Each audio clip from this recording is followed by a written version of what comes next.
Science avec une étude étonnante, le panache blanc laissé par les réacteurs des avions aurait une incidence sur le climat. Bref, la météo est sous très haute surveillance. On peut même évoquer un nouveau trio sécuritaire composé du climat, de l'économie et de l'espionnage.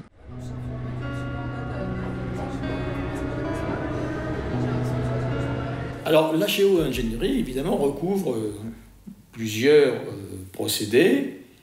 Certains procédés consistent à renforcer la capacité, par exemple, des nuages ou de la Terre, de renvoyer les émissions solaires pour que la chaleur auquel elles correspondent ne soit pas emmagasinée dans l'atmosphère terrestre. Alors là, il y a de très nombreux procédés qui sont avancés, pulvériser des particules dans l'atmosphère. Mon but au départ était juste de comprendre comment un tel phénomène pouvait-il se produire sans aucun débat citoyen et sans nous alarmer. Du tout. Un état de fait, une lumière qui s'amenuise, des traînées persistantes qui grossissent, de nouvelles technologies de modification climatique, une politique mondiale sur le changement du climat. Le Nouvel Observateur du 18 juillet 2013 publie le projet de la CIA pour contrôler le climat. Les Échos du 2 octobre 2013. Monsanto s'offre un leader des données climatiques. Le numéro 1 mondial des semences de maïs, de soja et d'autres cultures génétiquement modifiées a annoncé qu'il achetait The Climate Corporation pour quelque 930 millions de dollars.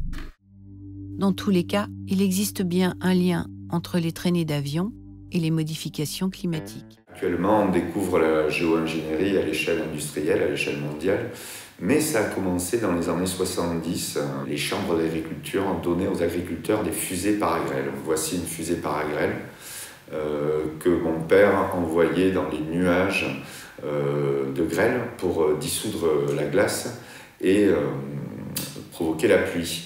Je sais que les désordres climatiques sont liés à la variation du CO2 et au cycle de l'eau. Aujourd'hui, l'eau va trop vite du ciel à la mer. Donc nous asséchons l'œuvre de la nature. Nous asséchons l'œuvre de la nature.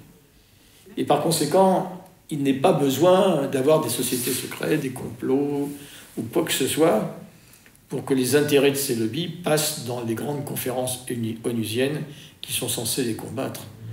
C'est un état structurel. Il n'y a pas complot. Mais en revanche, il y a réellement action. Pourquoi aucune information envers les citoyens, ou même la presse ?